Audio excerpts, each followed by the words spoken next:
Bom dia, irmãos, graça e paz do Senhor a todos. Vamos nos colocar de pé nesse momento e abrir a palavra de Deus no livro de Atos dos Apóstolos, capítulo 17, texto no qual nós vamos iniciar uma série de mensagens neste mês de fevereiro, particularmente nas manhãs de fevereiro, que tem como título Creio Logo, fazendo uma alusão à famosa frase de René Descartes, penso, logo existo.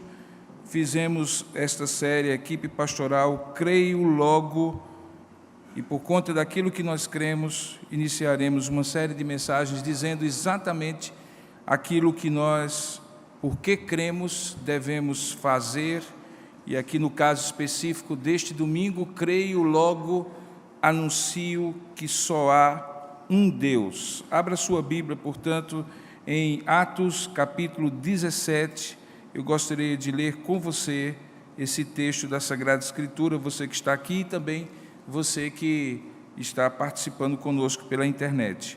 Atos, capítulo 17, verso 16 em diante, diz assim a palavra de Deus. Enquanto Paulo os esperava, referindo-se a Silas e Timóteo, que tinham ficado em Bereia, uma outra cidade. Enquanto Paulo os esperava em Atenas, o seu espírito se revoltava em face da idolatria dominante na cidade. Por isso dissertava na sinagoga entre os judeus e os gentios piedosos, também na praça todos os dias, entre os que se encontravam ali. E alguns dos filósofos epicureus e estoicos contendiam com ele, havendo quem perguntasse quem quer ou o que quer dizer esse tagarela. E outros diziam, parece pregador de deuses estranhos, pois pregava a Jesus e a ressurreição. Então, tomando-o consigo, o levaram ao Areópago, dizendo, poderemos saber que nova doutrina é essa que ensinas? Posto que nos trazes aos ouvidos coisas estranhas, queremos saber o que vem a ser isso. Pois todos os de Atenas e os estrangeiros residentes de outra coisa não cuidavam, senão dizer ou ouvir as últimas novidades. Então Paulo, levantando-se no meio do Areópago, disse, senhores atenienses, em tudo vos vejo acentuadamente religiosos, porque passando e observando os objetos de vosso culto, encontrei também um altar no qual está escrito, ao Deus desconhecido. Pois esse que adorais sem conhecer, é precisamente aquele que vos anuncio. Que Deus abençoe sua palavra. Amém. Vamos orar juntos, queridos. Ó Deus amado e querido Pai, em nome do Senhor Jesus, nós rogamos a Tua bênção sobre nós nessa hora, em que iremos ministrar a Tua palavra, palavra que foi inspirada pelo Teu Espírito, e que este mesmo Espírito, nesta hora, venha iluminar os nossos corações, tanto o meu como dos meus irmãos e irmãs, que estão aqui neste lugar ou em qualquer outro lugar onde estão participando deste culto, pela internet, pela TV, que o Senhor possa abrir o nosso entendimento, porque de fato Tu podes, na verdade só Tu podes, fazer com que compreendamos a Tua palavra, para além do nosso intelecto, da nossa cognição. Portanto, abre o nosso entendimento de maneira salvífica, abençoadora, santificadora, para aqueles que possam ouvir, ouçam, que porque cremos, logo anunciamos que só há um Deus. Portanto, abençoa-nos e fala o nosso coração, é o que nós oramos juntos, em nome para a glória de Jesus. Amém. Podemos sentar, queridos. Se você me perguntasse a que eu compararia o grande mundo da internet, eu diria que é como um grande mercado de ideias. Só que ideias virtuais e contemporâneas, que em nada diferem daqueles mercados das cidades do Império Romano no primeiro século, quando Paulo e os apóstolos pregavam. Por exemplo, como esta ágora, que é o nome grego para praça onde Paulo estava em Atenas. Assim era em Atenas, capital do saber da cultura helênica, assim era aos arredores da biblioteca de Alexandria, no Egito, ou nas vias romanas que ligavam homens, ideias e, eventualmente, deuses, ou supostos deuses. Naquela época, portanto, não de maneira virtual, mas de maneira presencial, os pregoeiros e anunciadores do mundo antigo repercutiam as mesmas, como hoje se vê, 4 grandes e possíveis visões de mundo que nós podemos ter hoje, ou cosmovisões. Aquilo que era antes, de alguma forma, virtualmente se replica hoje. E como nós iremos ver nessa ilustração que você acaba de ver projetada e paulatinamente vai ser posta para você, é possível ver o mundo pelo menos de 4 maneiras diferentes. A primeira delas, e que nós chamamos de uma maneira ateísta de ver o mundo, é a maneira pelo qual nós, ou alguns, entendem o mundo absolutamente abstraído de qualquer divindade. No primeiro século da era cristã, bem como hoje no mundo virtual, há pessoas que podem e creem que podem pensar na vida e no mundo sem absoluta e nenhuma referência a Deus. Na verdade, nos dias atuais, a população de pessoas que se dizem descrentes de qualquer divindade, ateias ou agnósticas, cresce tanto quanto as principais religiões do mundo. Uma maneira de ver o mundo sem Deus tem peculiaridades próprias. Não há lugar para o sobrenatural, não há lugar para o milagre, e alguns afirmam, inclusive, que não há lugar para a moral nem a ética. Haja vista que, se eu não creio que alguém vai me pedir contas de tudo o que eu digo e de tudo o que eu faço, por que fazer o que é certo, por que fazer o que é correto, por que fazer o que é justo? É melhor fazer o que lhe dá prazer. Uma segunda maneira que naquela época e hoje também se vê o mundo é aquilo que nós chamamos de panteísmo. Essa vai para a direção oposta. Se o ateísmo retira Deus de toda a esfera humana, o panteísmo inclui Deus em todo e qualquer aspecto humano.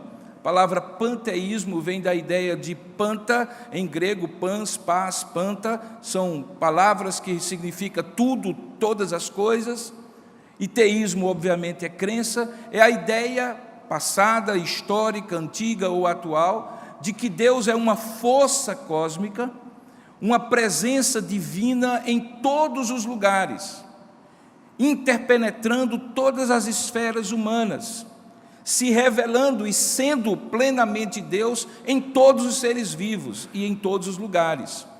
Esse conceito, eventualmente bastante difundido hoje, é aquele que faz com que as pessoas tenham uma relação meio subjetiva com este possível Deus. Seja ele quem for, nome quem quer que o coloque.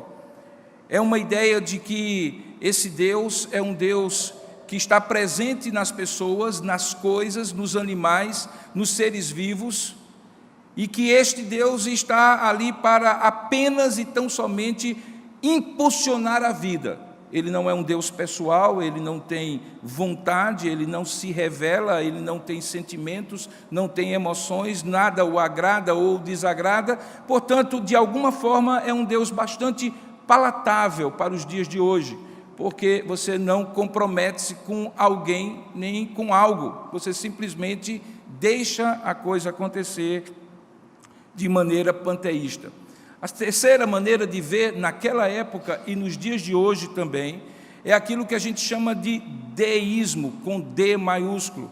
É a ideia sim que existe um Deus pessoal, não etéreo como o panteísmo, mas que esse Deus, se um dia criou, como de fato criou, se abstraiu, se omitiu, saiu do mundo e não intervém no mundo. Portanto, deu um relógio ou uma corda no relógio das leis naturais e elas, por si mesmo, vão se encaixando. É uma ideia de um Deus com quem você também não precisa ter nenhum relacionamento pessoal, porque ele não está presente hoje.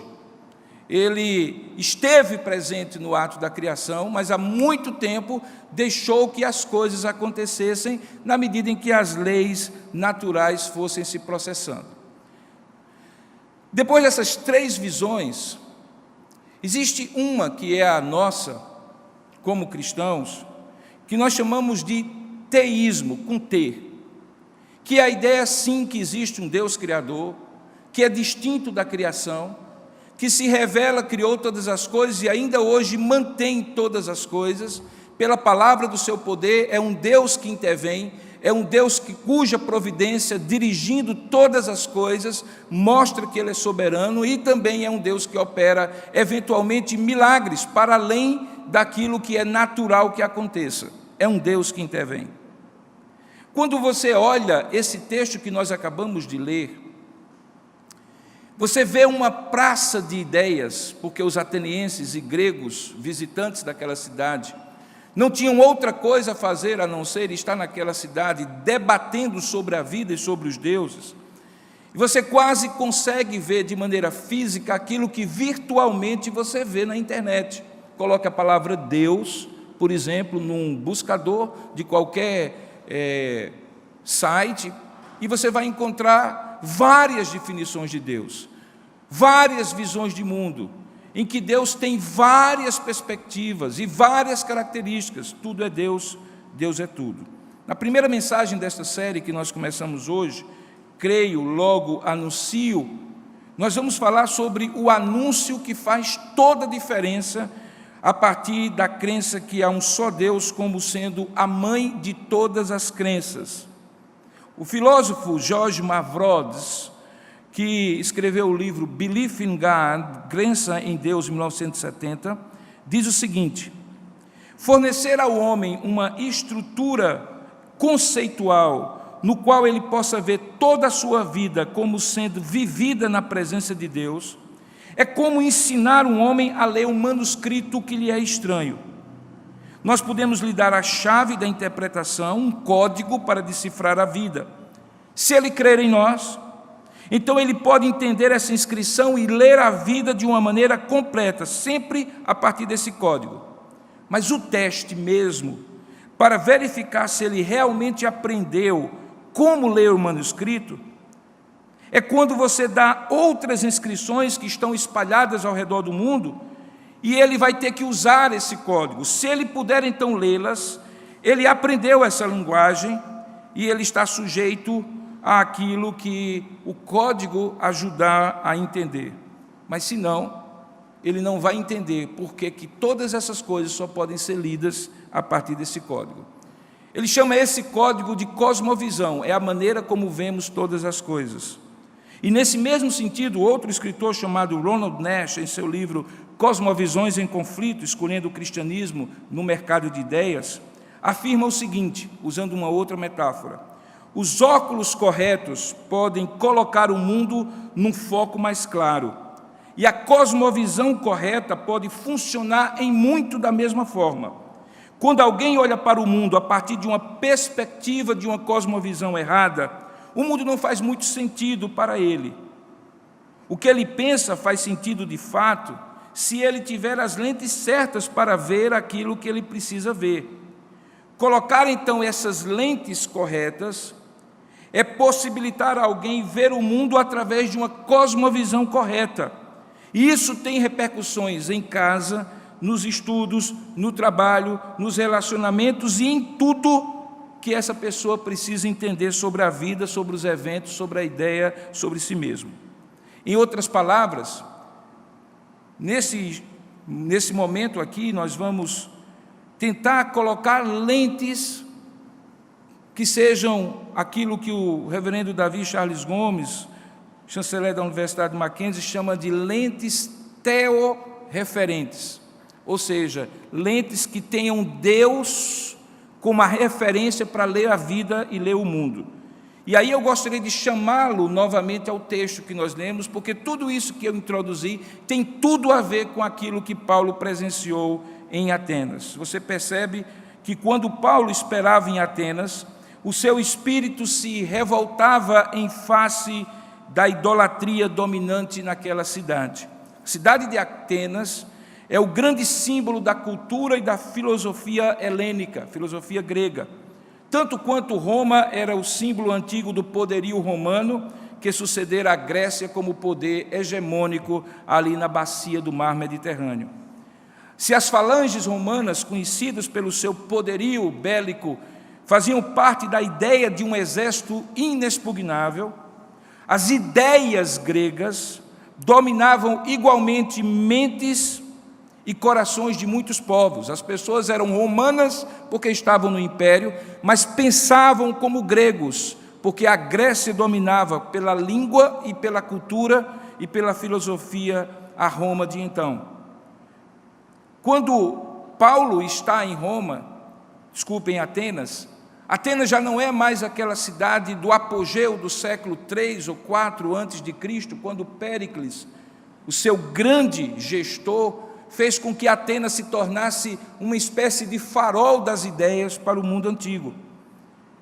Alguma coisa tinha acontecido e provavelmente aquelas duas escolas filosóficas, os epicureus e os estoicos, que são mencionados logo aqui no versículo 18, faziam parte de uma outra fase da filosofia grega que tinha se misturado assim de maneira trágica com o mero misticismo, a idolatria ou a superstição. Eles viviam uma política dominada por Roma, uma cultura dominada pelos gregos, mas uma visão de mundo dominada pelo panteão, onde Zeus e aqueles deuses gregos, dominavam sobre cada aspecto da vida. Um trecho que lemos, o apóstolo Paulo estava esperando em Atenas por 2 dos seus companheiros que tinham ficado na cidade de Bereia. Nós vemos isso nos versículos anteriores ao versículo 16. E enquanto eles chegavam, Paulo passeava na Ágora, naquela praça, e percebia em cada canto, em cada lugar, estátuas de deuses, e esses deuses tinham nomes. Esses supostos deuses faziam parte daquelas 12 grandes divindades do panteão grego. Talvez Zeus estivesse ali, que era casado com Hera, Apolo, que era o deus do sol, Poseidon, que era o deus do mar, Afrodite, que era a deusa do amor, e Palas Atenas da sabedoria, e aí muitos outros. Havia tantos deuses, mas tantos deuses, que Petrônio, um escritor satírico romano da época de Nero, por volta do ano 64, dizia que era mais fácil achar um deus em Atenas do que um homem. Havia tantos deuses, mas tantos deuses, que para eles não incorrerem na suposta ira de algum deus, eles então erigem uma coluna, sem nenhuma estátua em cima, e na base daquela coluna coloca a seguinte expressão, agnoskoteo, que significa ao Deus desconhecido. Paulo então está passeando naquela praça, e enquanto ele está passeando naquela praça, ele começa a se indignar. O texto diz que o sentimento de Paulo era um sentimento de revolta, porque ele estava vendo que aquela filosofia grega se misturara com a mitologia e com a superstição, de modo que aqueles que se inculcavam por sábios, como o próprio Paulo diz, escrevendo aos Romanos, haviam se tornado loucos e tinham mudado a glória de Deus incorruptível em semelhança de homens corruptíveis, bem como de aves, de quadrúpedes e de répteis. E essa era a razão, porque paralelamente ao declínio da influência da cultura de Atenas, também começou um declínio da influência moral de Atenas. Em outras palavras, Atenas não apenas era uma cidade que tinha esquecido de Deus e, como consequência disso, pela cosmovisão de que Deus, o Deus único e verdadeiro, não era o único verdadeiro, mas eram vários deuses. Esses deuses que tinham seus caprichos e paixões guiavam as decisões morais e éticas. E obviamente que quando você tem deuses feitos à sua imagem e semelhança, e não você feito à imagem e semelhança de Deus, como é o relato bíblico, Então você começa a determinar para o Deus aquilo que Ele vai determinar para você. E então as paixões e concupiscências mais terríveis começaram a graçar em Atenas. Diz o texto de Paulo escrevendo aos Romanos que foi essa a razão porque Deus entregou tais homens à imundícia, pela concupiscência do seu próprio coração, para desonrarem o seu corpo entre si, pois eles mudaram a verdade de Deus em mentira, adorando e servindo a criatura em lugar do Criador, o qual é bendito eternamente. Essas são as palavras de Paulo, escrevendo aos Romanos a partir do capítulo 1, verso 18. Quando Paulo então sente aquela revolta, aquela tristeza, aquela náusea espiritual, ele então se prepara para, conversando com as pessoas, anunciar a pessoa de Jesus ressurreto. E é justamente quando ele começa conversando na praça, no mercado de ideias, introduzindo a ideia de que existe um só Deus verdadeiro, na pessoa do seu Filho Jesus Cristo, que esses dois grupos de filósofos, epicureus e estoicos, tomam conhecimento nos vários alpendres que aquela praça tinha, onde os filósofos ficavam ali falando e os transeuntes paravam para ouvir suas ideias, que alguma coisa precisava ser feita com relação àquele pregoeiro.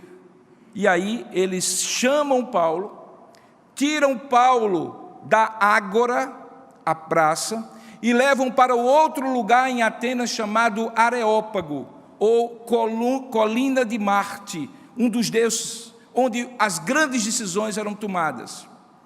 Portanto, quando Paulo sai da ágora e vai para o Areópago, simbolicamente ele sai do mercado de ideias, onde qualquer pessoa podia dizer qualquer coisa, para um lugar onde as ideias dele seriam escrutinadas, julgadas, discernidas, aceitas ou rejeitadas, contrapostas ou assimiladas. E é exatamente esse processo, quando você virtualmente pega um celular e vai interagir, ou um computador, e vai interagir com esse mercado de ideias do mundo virtual, desde que você fique calado e deixe cada um pensar o que quiser e colocar a sua cosmovisão, a sua visão de mundo da maneira que achar, está ótimo. Faz parte da nossa época aquilo que a gente chama de relativismo. Cada um tem a sua verdade e fique feliz com ela. Mas quando você começa a soltar crenças, como por exemplo essa, de que existe um só Deus, em qualquer fórum de debate, em qualquer grupo de WhatsApp, em qualquer lugar de rede social, imediatamente estoicos e epicureus dos dias de hoje tiram você da ágora e colocam você no Areópago. Tiram você do lugar onde as ideias supostamente seriam livres e colocam você no lugar de patrulhamento ideológico. Então as suas ideias começam a ser escrutinadas, enquadradas e dissecadas. E é exatamente este mesmo processo que acontece com Paulo aqui em Atenas, no capítulo 17. Portanto, mudam as pessoas e as criaturas, mas as tendências são as mesmas. O mundo do século I e o mercado de ideias do século I é este mesmo mundo, formado por estes mesmos homens que se incomodam com essa ideia que existe um só Deus. Porém, Paulo, ao ser interposto por aqueles homens, diz o texto, que levanta-se no meio do Areópago, verso 22, e de maneira formal vai apresentar a sua tese. Ele então se dirige àqueles homens de maneira formal e diz: senhores atenienses, em tudo vos vejo acentuadamente religiosos, porque passando e observando os objetos do vosso culto, ele falava dos altares e as oferendas, encontrei também um altar, no qual está escrito ao Deus desconhecido, e é a partir desse ponto de contato com a cultura que Paulo agora estava abordando. Ele diz: pois este Deus desconhecido, que tem um altar, mas não tem alguém sobre ele, é justamente esse que eu vos anuncio, porque vocês adoram sem conhecer, e esse que eu conheço, vocês não adoram. É a partir daí que Paulo então faz um anúncio que faz toda a diferença. E qual é o anúncio que faz toda a diferença? É o anúncio que há um só Deus. Queridos, eu estou plenamente convencido que hoje, se você se posicionar falando ou fazendo qualquer coisa na sua vida que expresse uma cosmovisão que não seja ateísta, que não seja panteísta, que não seja deísta, mas que seja teísta, que crê num só Deus revelado em Jesus Cristo, você vai ser tirado da ágora para o areópago, e aí você precisará fazer um anúncio que faz toda a diferença. E é esse anúncio que eu gostaria de apresentar para vocês hoje. O pastor Tiago apostou comigo que eu não falo em meia hora, mas até agora só foi a introdução. Mas eu vou conseguir, Tiago, se Deus quiser. O primeiro anúncio que faz toda a diferença é o anúncio que tira ou que torna o Deus desconhecido em um Criador reconhecido. Preste atenção. O anúncio que faz toda a diferença, que Paulo faz e que eu e você precisamos fazer, é um anúncio que faz toda a diferença, porque tira ou torna o Deus desconhecido em um Criador reconhecido. E isso faz toda a diferença. O costume usual de Paulo, você vai observar, que era um homem que transitava em toda a sabedoria entre o mundo da filosofia grega, do poder romano e da religião judaica, era de continuar usando a sinagoga, que ele aprendeu desde criança a frequentar, e a praça pública, ambas a fim de anunciar de fazer o seu anúncio. Algo que simbolicamente também já nos diz exatamente qual é a nossa dupla militância. Está aqui, por exemplo, no domingo pela manhã, o ambiente do nosso culto, o ambiente da nossa adoração, do nosso aprendizado, mas também está lá na segunda, terça, quarta, quinta, sexta e sábado, na praça, anunciando aquilo que Paulo anunciou.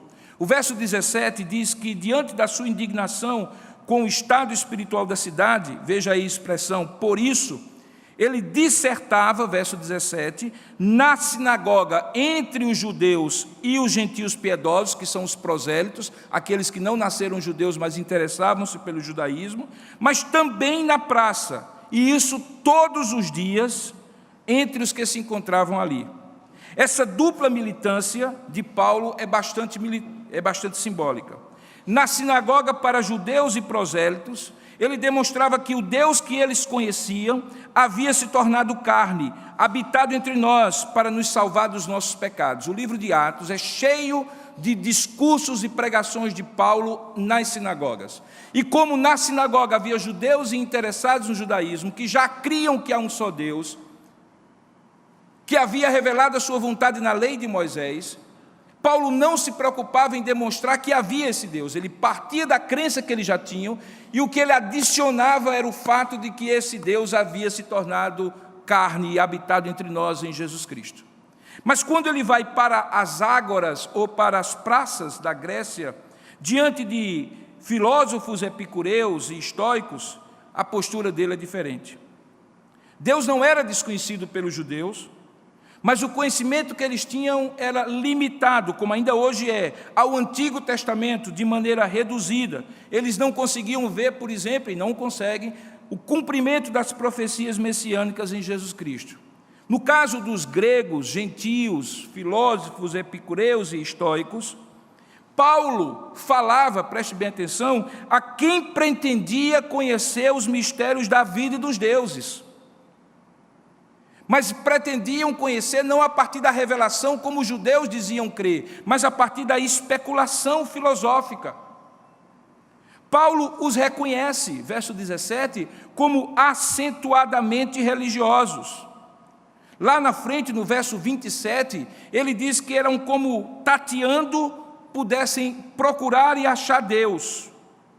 Mas era para eles um Deus desconhecido, e eles reconhecem isso. Porque entre os altares eles erigem um e diz que esse Deus é um Deus desconhecido.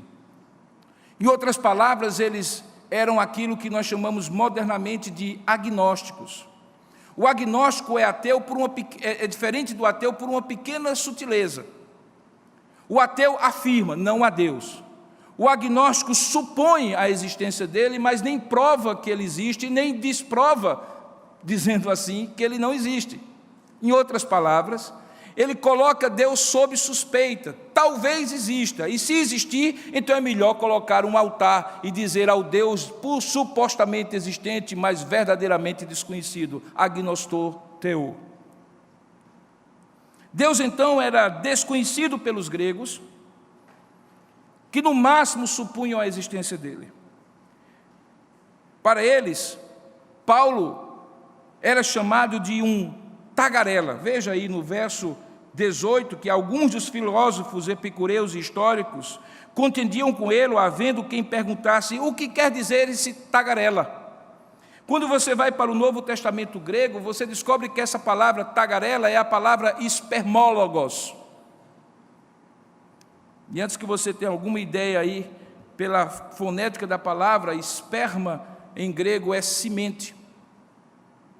Os espermólogos eram aqueles que viviam nas praças, nas ágoras, recolhendo pequenas porções que caíam das bancas daqueles que vendiam frutas e verduras. Eles coletavam aqui, coletavam acolá e faziam a sua feirinha. E eram chamados de maneira irônica e pejorativa de espermólogos. Nesse mercado de ideias, com grandes banquetas de várias ideias epicureus, estoicos e tantos outros, eles olham para Paulo e dizem assim: é um espermólogo. Fica pegando um pedacinho dessa filosofia aqui, um pedacinho daquela filosofia ali, junta com aquela outra ideia aqui, mistura tudo e fica como um tagarela aqui, falando sem sentido e sem nexo. É assim que eles chamam Paulo. Demonstrava assim o orgulho dos epicureus e estoicos ao xingarem Paulo, porque eles não conseguiam entender uma coisa que é fundamental e que o cristianismo oferece, que é a possibilidade de integrar conhecimento. Paulo não estava catando pedacinhos de conhecimento, ele estava pegando esse conhecimento e integrando dentro de uma cosmovisão, coisa que os gregos não conseguiam fazer. E por isso eles faziam aquilo que a gente chama que é o contrário no pensamento, a defragmentação. É quando eles não conseguem conceber que existe um só Deus Criador e para cada fenômeno da natureza eles dão o nome de um Deus. Você entendeu agora porque que na mitologia grega precisa haver um Deus do raio, um Deus da água, um Deus da terra, um Deus do fogo? É porque mesmo Zeus, o maior dos deuses, não é o Deus que realmente consegue integrar todos os fenômenos da natureza como expressões da sua ação na natureza. Paulo então pega todos aqueles pensamentos e ao invés de estar defragmentando, ele está integrando esses pensamentos. Mas para eles, dentro do orgulho da filosofia deles, eles viam Paulo como um espermólogo, um sujeito que catava pensamento alheio. Em outras palavras, contaminados pelo politeísmo religioso, eles só conseguiam entender Paulo como um coletor de ideias diferentes. A eles parecia, se você olhar direitinho no texto, que Paulo era um pregador de estranhos deuses. Verso 18. Ele diz, eles dizem, parece pregador de estranhos deuses. E eles dão até o nome desses supostos deuses, Jesus e Anastasias, que significa ressurreição em grego.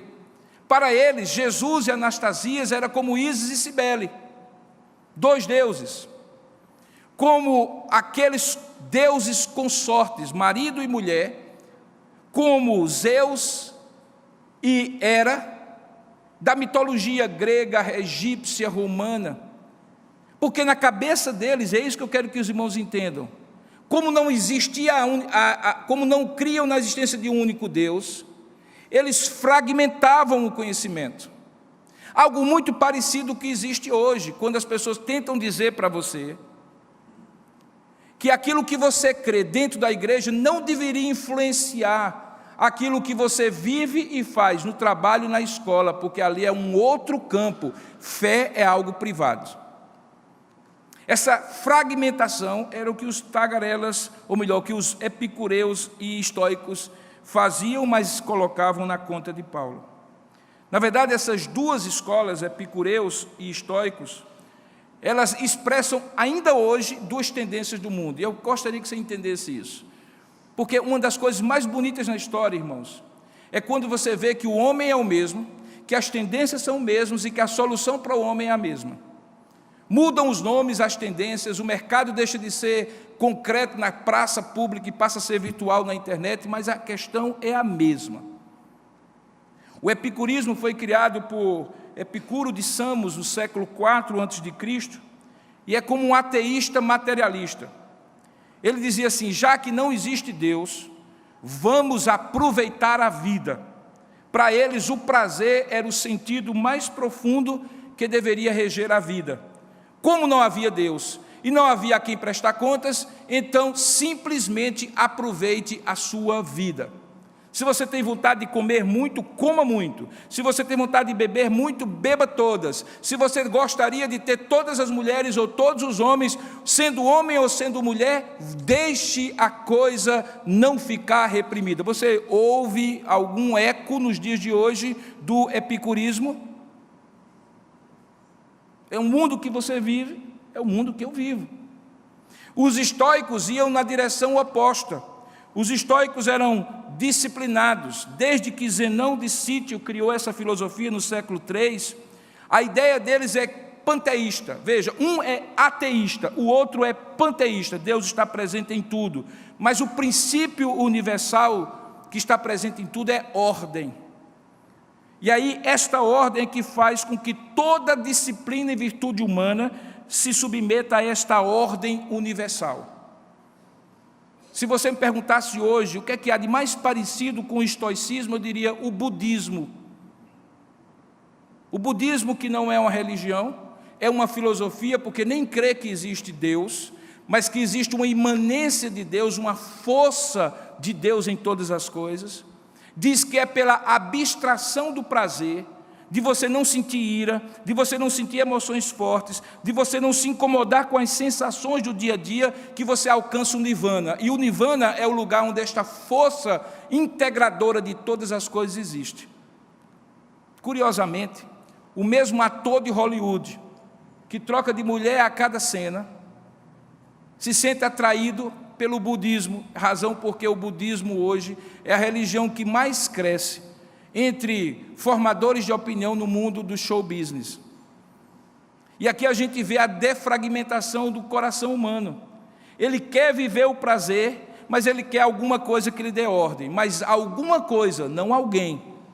Como Paulo escreve, eles se inculcando por sábio, tornam-se loucos e se rebelam contra o Criador. Rawson, um comentarista desse texto, diz que os dois princípios que regem epicureus e estoicos são o prazer e o orgulho. E para ambos, Deus simplesmente era um desconhecido. Em meio aos costumes dos gregos de filosofar com o homem, porque o homem era o centro da reflexão grega. Daí porque, quando eles chamam Paulo para o Areópago, eles estavam colocando Paulo no escrutínio para provar se era verdadeiro ou falso o seu pensamento. O anúncio de Paulo no meio daquela praça tem um foco. Ele reconhece a religiosidade deles por trás da filosofia, mas ele aponta a incoerência de supor que existe um Deus, mas não reconhecer esse Deus como o Criador. Ele anuncia que esse Deus é o Criador. Veja, este Deus que vocês adoram sem conhecer, este é precisamente aquele que eu vos anuncio. E se você for lá à frente do texto, você vai descobrir que Paulo anuncia esse Deus Criador. Veja, lá um pouco à frente, no verso 24, logo depois de ele dizer que aquele que eles adoravam sem conhecer é precisamente aquele que ele anuncia, qual é o anúncio que ele faz? Que o Deus que fez o mundo e tudo que nele existe, sendo ele Senhor do céu e da terra, não habita em santuários feitos por mãos humanas. Em outras palavras, Paulo estava dizendo: olha, o Deus que vocês desconhecem nas elucubrações filosóficas de vocês, precisa ser o Criador que vocês passem a reconhecer, porque Ele criou todas as coisas. Em segundo lugar, esse anúncio que faz toda a diferença, torna o Deus dos gregos, que é refém da religiosidade humana, em um Senhor soberano sobre tudo e sobre todos. Talvez a coisa mais perniciosa da religião, inclusive essa que nós praticamos, se não tivermos atenção sobre ela, é quando nós queremos enquadrar Deus, que está para além de tudo aquilo que nós podemos imaginar, em ritos, em processos, em crenças humanas, em dogmas humanos, como os gregos faziam. Observe que, ao apontar para Deus como aquele que fez o mundo e tudo o que nele existe, e como consequência sendo Ele o Senhor do céu e da terra, Paulo vai ao cerne, ao centro do panteísmo grego, que era incapaz de distinguir o Criador de todas as coisas por Ele criadas. Veja, ele diz, em primeiro lugar, que esse Deus não habita em santuários feitos por mãos humanas. Em segundo lugar, que Ele não é servido por mãos humanas, como se de alguma coisa precisasse, pois Ele mesmo é quem dá a todos vida, respiração e tudo mais. E em terceiro lugar, ele diz que de todas essas coisas que existem, ou todos os seres humanos, Deus fez tudo isso de uma só pessoa, de um só fez toda a raça humana para habitar sobre a terra, sobre a face da terra, havendo fixado os tempos previamente estabelecidos e os limites da sua habitação. O que significa essas três afirmativas? A primeira delas é que Deus é transcendente, não pode ser enquadrado por expressões religiosas restritas a santuários feitos por mãos humanas.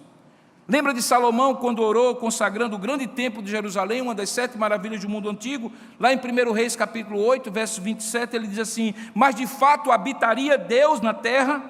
Eis que os céus e até a terra, os céus dos céus não te podem conter, quanto menos essa casa que eu edifiquei.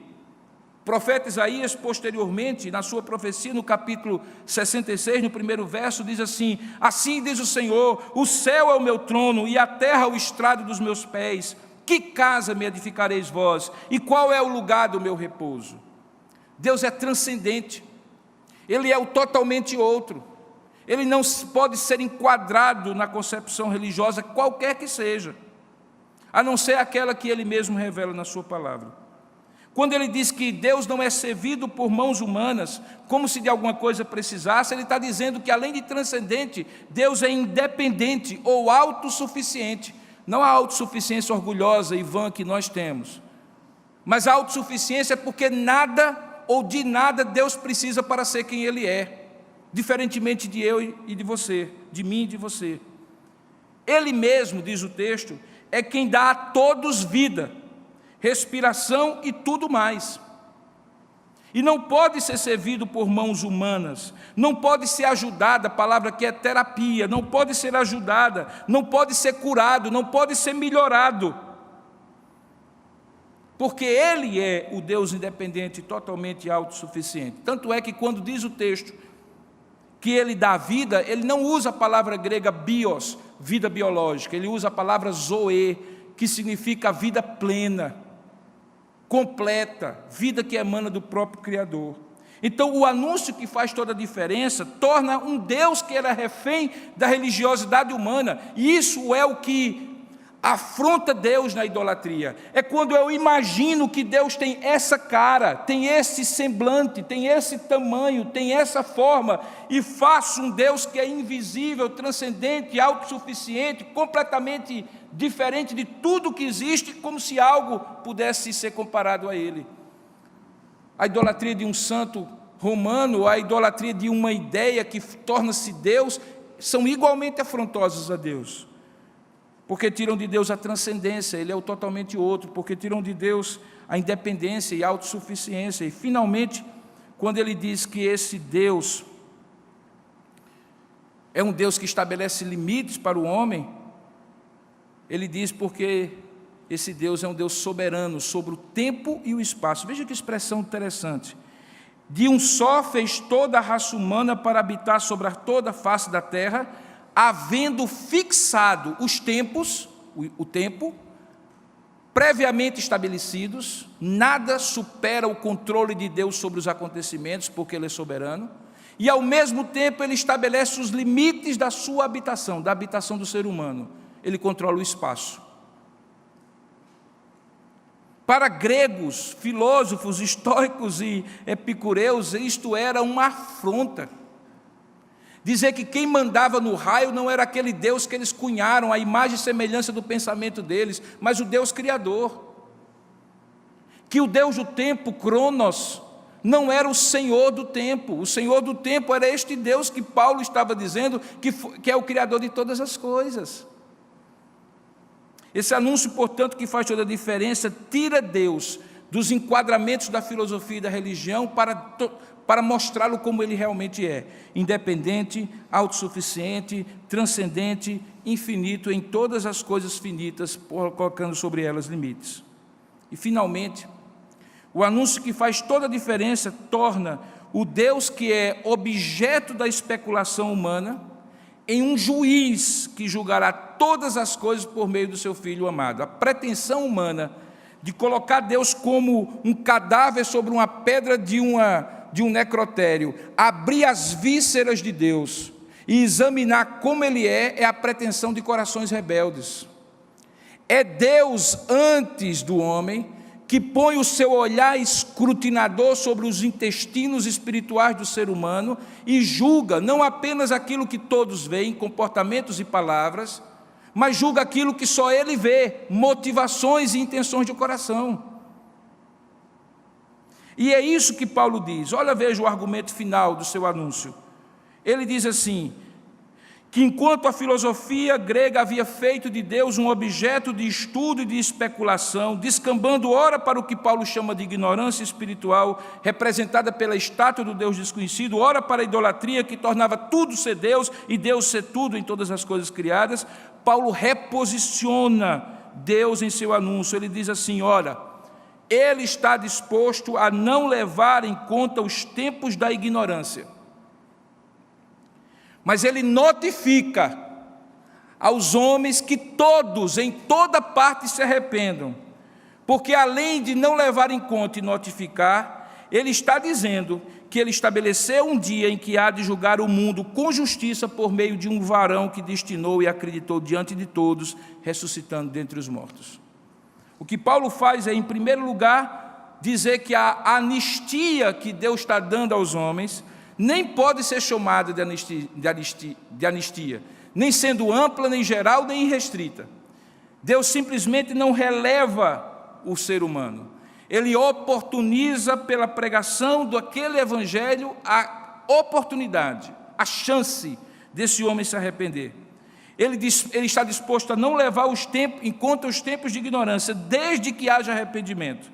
Veja o que é que Paulo escreve agora aos Romanos em capítulo 1.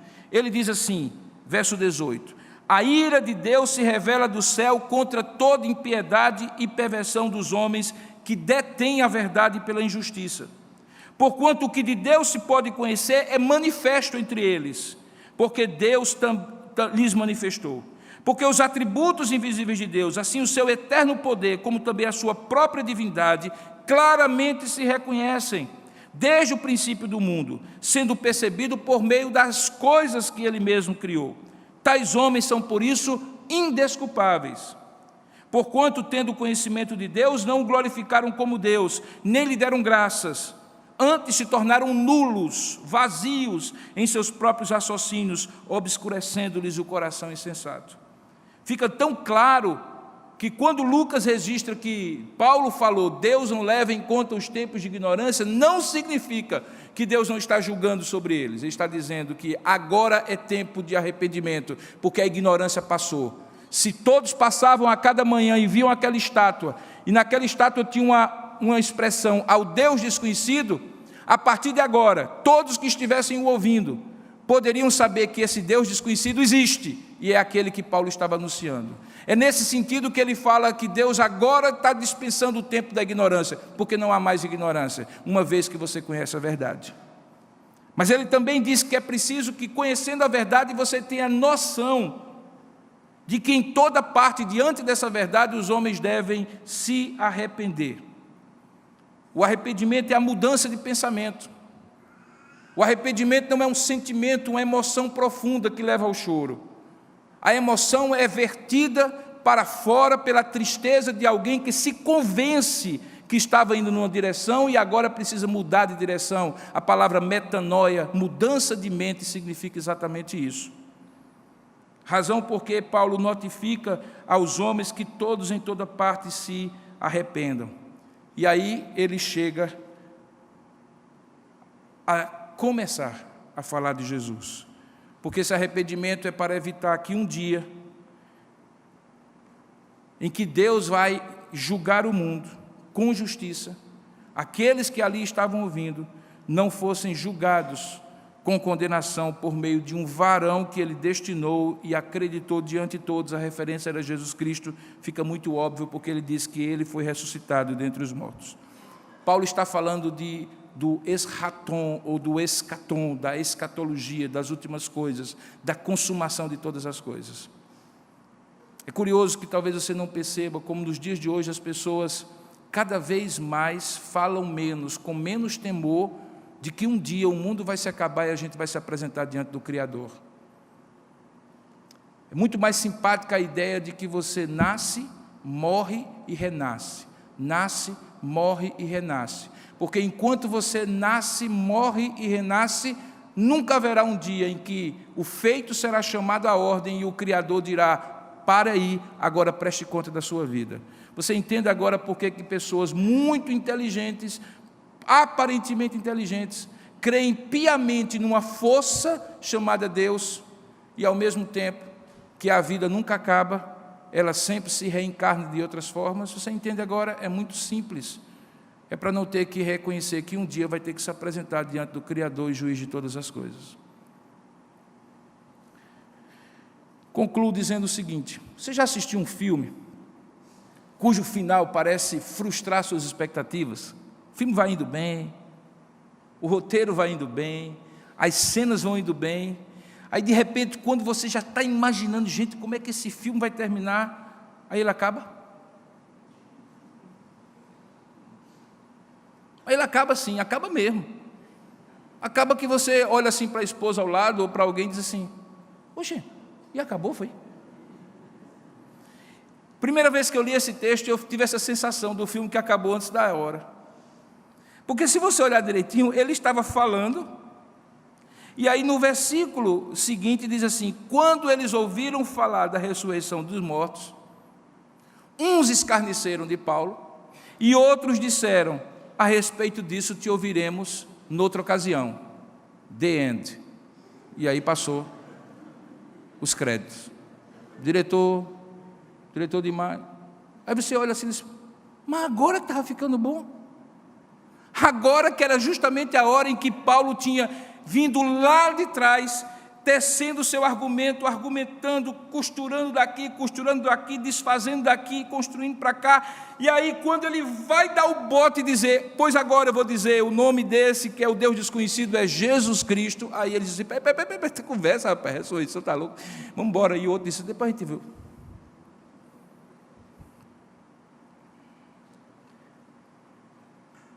Não é inusitado que quando a coisa chega em Jesus, duas reações normalmente acontecem. Ou as pessoas escarnecem, ou as pessoas adiam ter que se confrontar com a pessoa de Jesus. Jesus disse que ele era a pedra angular, a pedra de tropeço. Você pode falar de Deus como você quiser. Se você disser aos seus amigos: olha, Deus é muito bom, ele vai dizer: é mesmo. Deus me dá uma oportunidade de vida, ele diz: dá. Rapaz, Deus é quem dá saúde, ele diz: dá. Se você falar sobre Deus de maneira assim, bem generalizada, ele vai concordar com você. Agora, quando você chega e diz assim: e esse Deus se tornou carne, habitou entre nós, o nome dele é Jesus Cristo, e ele veio para que você se arrependa dos seus pecados, confie nele e seja salvo dos seus pecados. Isso aí não. Por que será? Bom, a psicologia explica que a verdade que mais incomoda é a que mais incomoda. E a verdade que mais incomoda é que Jesus Cristo é esse Deus. Será que Paulo fracassou nesse anúncio?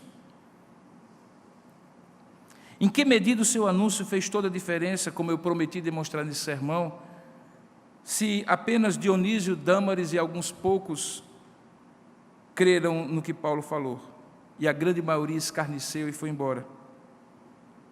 Deixa eu dizer uma coisa para você: será que você também fracassa quando lá na faculdade, no trabalho, na vizinhança, estabelece o seu ponto de vista e você diz, olha, porque eu creio, logo eu penso assim, e as pessoas não querem ouvir, escarnecem de você ou adiam esse confronto sobre a verdade, será que você também fracassa? Eu tenho a impressão que você, talvez porque acha que você está pregando a si mesmo, você fracassou se as pessoas não acreditarem em você. Afinal de contas, é meio esquisito, né, quando você crê numa coisa com tanta firmeza e você compartilha com a pessoa, tipo assim, um remédio que fez bem para a sua dor de cabeça, e a pessoa diz, não, mas eu prefiro esse outro. E você até se sente meio rejeitado, né, porque afinal de contas, você achou que a mensagem era você, mas a mensagem não é você. E o resultado da mensagem não diz se a mensagem é mais verdadeira ou menos verdadeira. Porque a palavra que Paulo faz é um anúncio.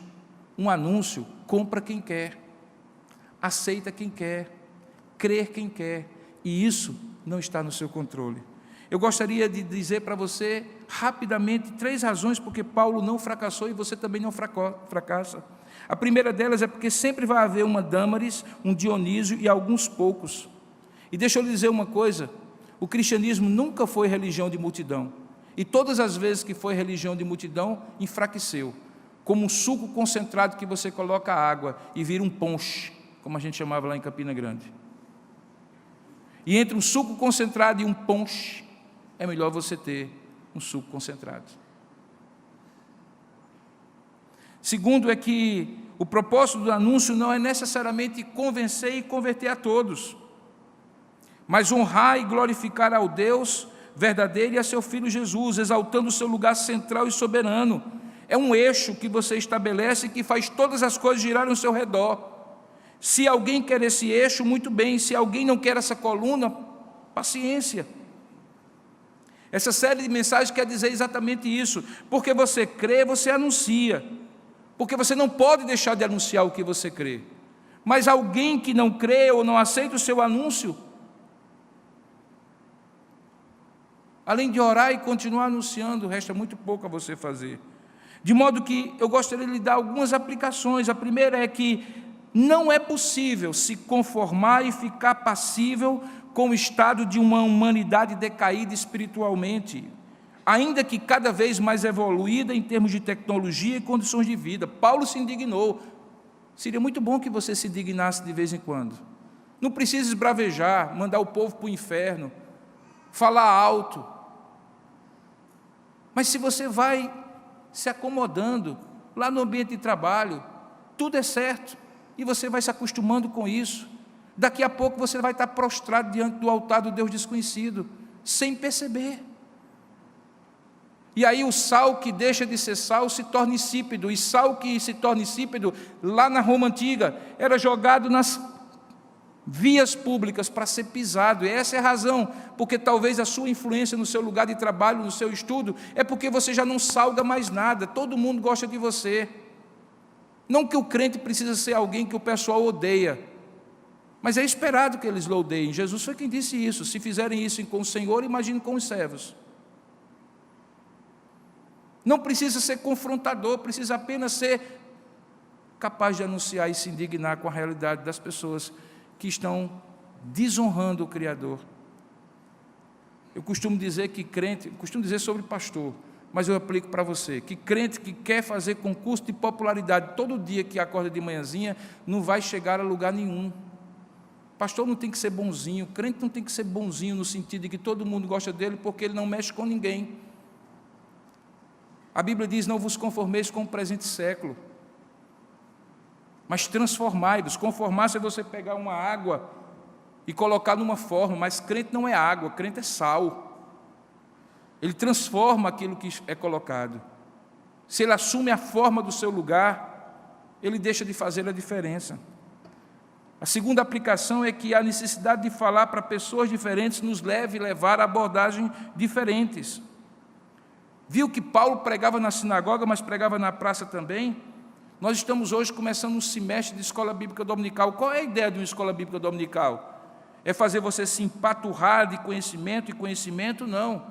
É colocar a espada do Espírito e ensinar você a como esgrimir essa espada do Espírito, para que se você estiver na sinagoga, você fale como alguém que precisa falar na sinagoga, e se você estiver na ágora, na praça, você fale como alguém que precisa falar na praça. E terceiro, o testemunho não determina a sentença do juiz. Por isso, ninguém é responsável pelo que os outros e o próprio Deus vai fazer com aquilo que você testemunha para eles. Fale daquilo que você sabe, daquilo que você tem ouvido, daquilo que você tem visto da parte de Deus. Entregue-se ao Espírito Santo e deixe o restante com Deus. Se poucos ou muitos frutos vierem, é com Deus. Se salvação ou condenação será o resultado final do seu testemunho, para alguém ou para alguns, é uma questão de Deus resolver e agir com cada um. O seu é de anunciar a verdade, que faz toda a diferença, porque você se crê, logo anuncia que há um só Deus. Creio, logo anuncio que há um só Deus.